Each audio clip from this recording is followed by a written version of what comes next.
جی بسم اللہ الرحمن الرحیم۔ بیٹے ہم نے اپنے لاسٹ لیکچر میں 3 چھوٹے چھوٹے کویسچنز پڑھے تھے جو لانگ کویسچن نہیں تھے بلکہ شارٹ کویسچن تھے، اور ان میں میثاق لکھنؤ تھا، اس میں منٹو مارلے ریفارمز تھیں، اس میں تحریک خلافت تھی، خلافت موومنٹ۔ یہ 3 ٹاپک ہم نے اپنے پچھلے لیکچر میں پڑھے تھے، جبکہ آج کے لیکچر میں بھی اگلے 3 ٹاپک شامل ہیں، اور یہ تینوں ٹاپک بھی بیٹا لانگ کویسچن نہیں ہیں بلکہ یہ بھی کیا ہیں، شارٹ کویسچنز ہیں۔ میں آپ کو سٹوری سناتا ہوں چھوٹی چھوٹی، اور آپ کو وہ سٹوری سننے سے ہی بات سمجھ میں آ جائے گی، اور یہ 2 مارکس کے شارٹ کویسچن کے طور پر آپ سے پوچھے جائیں گے۔ پہلا شارٹ جو ہم پڑھنے جا رہے ہیں وہ ہے بیٹا تحریک عدم تعاون، انگلش میں اس کو کہتے ہیں نان کوآپریشن موومنٹ۔ اونچا بولیے، کیا کہتے ہیں بیٹا؟ Naan cooperation movement. عدم تعاون یعنی تعاون نہ کرنا، کوآپریٹ نہ کرنا، کسی کے ساتھ تعاون نہ کرنا، اس کو کہتے ہیں عدم تعاون۔ ہوا بیٹا یہ تھا، آپ یہ بات تو جانتے ہیں نا بچپن سے کہ بر صغیر میں کون کون رہتے تھے؟ ہندو اور مسلمان، اور ان کے اوپر حکومت کون کرتے تھے؟ انگریز۔ بیٹا یہ MCQs بھی ہے کہ تحریک عدم تعاون کب شروع ہوئی؟ تو بیٹے بتاؤ، نان کوآپریشن موومنٹ کب شروع ہوئی ہے؟ 1920 میں۔ ادھر دیکھیے گا بیٹے، جب آیا نا 1920 تو ان ہندوؤں نے مسلمانوں کو ایک مرتبہ پھر وہی والا کام کیا جو کام انہوں نے 1857 میں کیا تھا، اور 1857 میں انہوں نے کیا کہا تھا کہ ہم دونوں مل کر انگریزوں کے خلاف جنگ لڑتے ہیں اور ان کو یہاں سے نکال دیتے ہیں۔ بعد میں ہندوؤں نے کیا کیا؟ وہ کن سے مل گئے تھے؟ انگریزوں سے، اور انہوں نے مسلمانوں کے ساتھ کوئی کوآپریٹ نہیں کیا تھا۔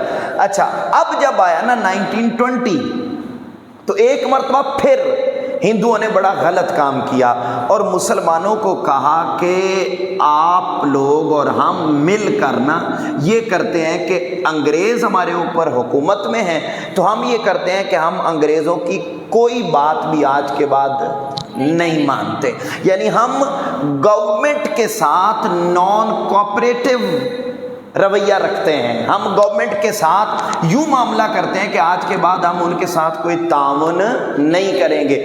مسلمانوں نے ہندوؤں کی یہ بات بھی مان لی۔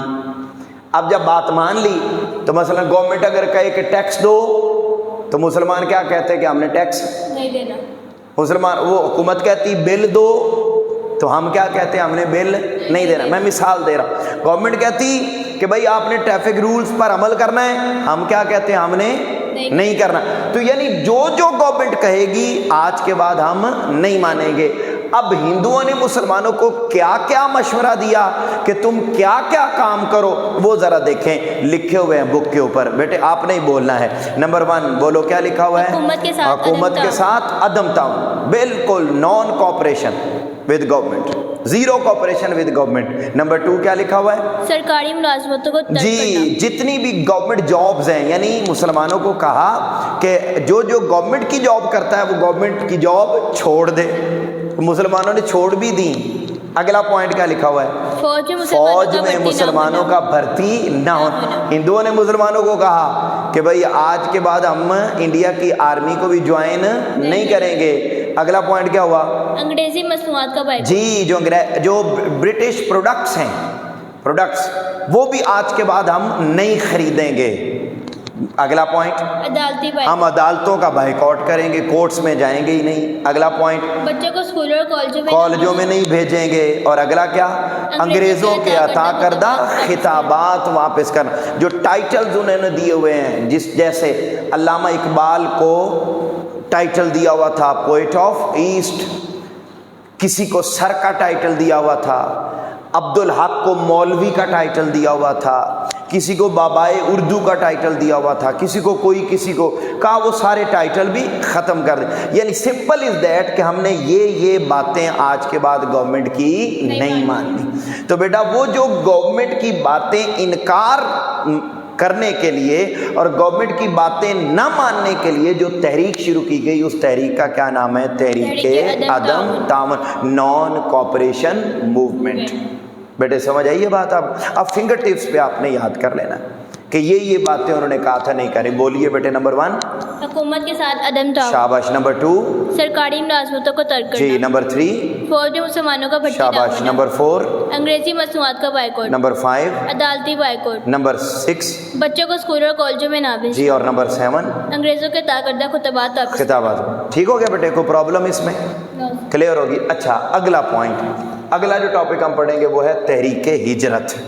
اچھا، مسلمان شروع سے بے وقوف رہے ہیں، ٹھیک ہے نا؟ اب انہوں نے ایک تو یہاں بونگی مار لی، ایک بونگی تو پہلے ماری 1857 میں، ہندوؤں کی بات مان لی، یہاں بھی ہندوؤں کی بات مان لی۔ اب اگلی بات سنیں، مسلمانوں نے خود بھی کئی مرتبہ اپنے پاؤں پہ کلاڑی ماری ہے، اور کیسے؟ اب ذرا دیکھیے گا، یہ بات بڑی توجہ طلب ہے، بڑے دھیان سے سمجھیے گا بیٹے۔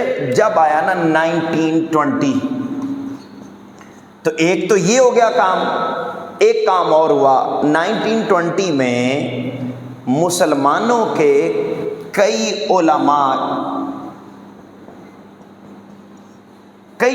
کرام ایسے تھے جنہوں نے یہ کہا کہ بھائی ہمارے اوپر انگریزوں کی، کافروں کی حکومت ہے، تو کافروں کی حکومت میں مسلمانوں کا رہنا جائز نہیں، لہٰذا یہ جو انڈیا ہے نا، یہ دارالحرب ہے، انڈر لائن کریں، ایم سی کیوز ہے، دارالحرب یعنی جنگ کی جگہ ہے، جنگ کی جگہ ہے، دارالحرب۔ لہذا ہمیں کافروں کی سرزمین سے نکل کر کسی مسلمانوں کی سرزمین پہ چلا جانا چاہیے، دارالحرب سے نکل کر، انڈر لائن کریں، دارالسلام میں چلا جانا چاہیے، امن والی جگہ پر، جنگ والی جگہ سے نکل کر امن والی جگہ پہ ہمیں شفٹ ہو جانا چاہیے۔ تو اب تو مولویوں کی باتیں اتنی نہیں مانی جاتی، لیکن اس وقت دین کی بات، علماء کی بات بڑی مانی جاتی تھی اور ان کی بڑی رسپیکٹ ہوتی تھی۔ جب علماء نے یہ فتویٰ دے دیا کہ کافروں کی گورنمنٹ میں رہنا جائز نہیں ہے، جیسے علماء نے فتویٰ دیا تھا کہ انگریزی زبان سیکھنے والا بھی کیا ہو جائے گا؟ کافر ہو جائے گا، یاد ہے؟ آپ نے پیچھے پڑھا۔ ایسے ہی بیٹے یہ فتویٰ دے دیا کہ جی یہاں رہنا جائے، تو کئی جذباتی مسلمان آج بھی ہمارے پاکستان میں بھی ہیں، اندھا دھند مولویوں کی تقلید کرنے والے اب بھی ہیں، لیکن خیر بات کہیں اور چلی جائے گی، میں واپس آتا ہوں۔ تو بات یہ، انہوں نے کہا انڈیا دارالحرب ہے، ہم نے یہاں نہیں رہنا، ہم نے کہاں چلے جانا ہے؟ دارالسلام، امن والی جگہ پہ، ہم نے کافروں کی گورنمنٹ کے انڈر نہیں رہنا۔ مسلمانوں نے کیا کیا؟ مولویوں کی بات مان کے اپنی جائیدادیں بیچیں، اپنے جاب چھوڑے، اپنے گھر بیچ دیے، سارا کچھ، جانور، معاملات، سارا کچھ چھوڑ کے تو کیا کیا؟ جو تھوڑا بہت سامان ساتھ تھا لے کر بیٹے کس ملک کی طرف جانا شروع کر دیا؟ افغانستان، کیونکہ افغانستان اسلامی ملک بھی تھا اور اس کی باؤنڈری بھی انڈیا کے ساتھ ملتی تھی۔ کہا جی ہم افغانستان جاتے ہیں۔ بیٹے سارے مسلمان اپنا بوریا بستر اٹھا کے جب افغانستان کے بارڈر پر پہنچے تو انہوں نے کہا ہاں جی کدھر؟ وہ کہا جی ہم نے انڈیا میں نہیں رہنا، ہم نے کافروں کی سرزمین پہ نہیں رہنا، ہم آپ کے پاس رہنے کے لیے آئے ہیں، آپ کے ملک میں رہنے کے لیے آئے ہیں۔ انہوں نے کہا بھائی جی نو انٹری، ٹھیک ہے، ہم آپ کو اپنے ملک میں داخل نہیں ہونے دیں گے۔ لو میرا پتر، نہ ادھر کے رہے نہ ادھر کے، ہم نہ خدا ہی ملا نہ وصال صنم، ٹھیک ہے، کچھ بھی ادھر کیا، پیچھے بھی ساری چیزیں بیچ دیں اور آگے والوں نے بھی انٹر نہ ہونے دیا۔ اب پنجابی کہتے ہیں اگوں اگ تے پچھوں کندھ، ٹھیک ہے، اگوں اگ تے پیچھوں کندھ، آگے آگ ہے پیچھے دیوار ہے، نہ ادھر جا سکتے ہیں نہ ادھر۔ بیٹے وہ جو سارا کچھ بیچ کے چلے گئے تھے انہیں واپس آ کر بڑی مشکلات کا سامنا کرنا پڑا۔ کوئی پرابلم بیٹے؟ یہ شارٹ کوسچن۔ اگلا شارٹ اور آخری شارٹ، ٹھیک ہے، وہ ہے میرے بیٹو نہرو رپورٹ۔ اچھا آپ کو یاد ہوگا 1916 میں ایک معاہدہ ہوا تھا، اس معاہدے کا کیا نام تھا؟ 1916 میں ہوا تھا جی آپ نے پہلے پڑھا ہوا ہے مساق لکھنؤ جی میثاق لکھنؤ. میثاق لکھنؤ میں کیا ہوا تھا؟ یاد ہے کچھ آپ کو؟ ریوائز کیجیے ذرا، ذہن میں لائیے. میثاق لکھنؤ، لکھنؤ پیکٹ، مسلم لیگ اور کانگریس کا مشترکہ اجلاس. ایک مشترکہ اجلاس ہوا تھا، شاباش. اور اس میں مسلمانوں کو علیحدہ قوم تسلیم کر لیا تھا. اور نمبر 2 یہ بات مان لی گئی تھی کہ آج کے بعد مسلمانوں کے الیکشن الگ ہوں گے اور ہندوؤں کے الیکشن الگ ہوں گے. لو میرا بیٹو، ہوا یہ کہ جو معاہدہ، جو ایگریمنٹ 1916 میں ہوا تھا نا، جب آیا نا 1928 تو ہندوؤں کا ایک لیڈر ہے پنڈت نہرو، جواہر لال نہرو اس کا نام تھا. بولو کیا نام تھا؟ جواہر لال نہرو. یہ اس نے کیا کیا؟ اس نے نا بیٹے جتنی بھی باتیں میثاق لکھنؤ میں ہوئی تھیں، جتنی بھی باتیں میثاق لکھنؤ میں ہوئی، ان ساری باتوں کو ماننے سے انکار کر دیا. کہا کہ مسلمان علیحدہ قوم نہیں. کہا کہ مسلمانوں کے جو رائٹس ہیں ہم ان کو ماننے کے لیے تیار نہیں. اور کہا کہ آج کے بعد ہندوؤں اور مسلمانوں کے الیکشن الگ الگ نہیں ہوں گے. بیٹے اس جتنی باتیں بھی یہاں کی گئی تھیں میثاق لکھنؤ میں، لکھنؤ پیکٹ میں، لکھنؤ ٹریٹی میں 1960 میں، 1928 میں آ کے ان ساری باتوں کو ہندوؤں نے ماننے سے انکار کر دیا. وہ جس رپورٹ میں، ریٹن رپورٹ میں ماننے سے انکار کیا تھا، اس کو کیا کہا جاتا ہے بیٹا؟ نہرو رپورٹ. بتائیے بیٹے کوئی پرابلم اس میں؟ آپ ذرا دیکھیے بک پر یہی بات لکھی ہوئی ہے جو میں نے کہی ہے، سمجھائیے. اس کو ہائی لائٹ کر لیں، انڈر لائن کر لیں کہ انہوں نے مسلمانوں کے حقوق ماننے سے انکار کر دیا، انہوں نے عام انتخابات کے حق کو ماننے سے انکار کر دیا، میثاق لکھنؤ میں جتنی باتیں ہوئیں ان کو ماننے سے انکار کر دیا. تو یہ بیٹے آپ کے 3 چھوٹے چھوٹے شارٹ کویسچن تھے، ان کو آپ اچھے طریقے سے یاد کر کے آئیں گے.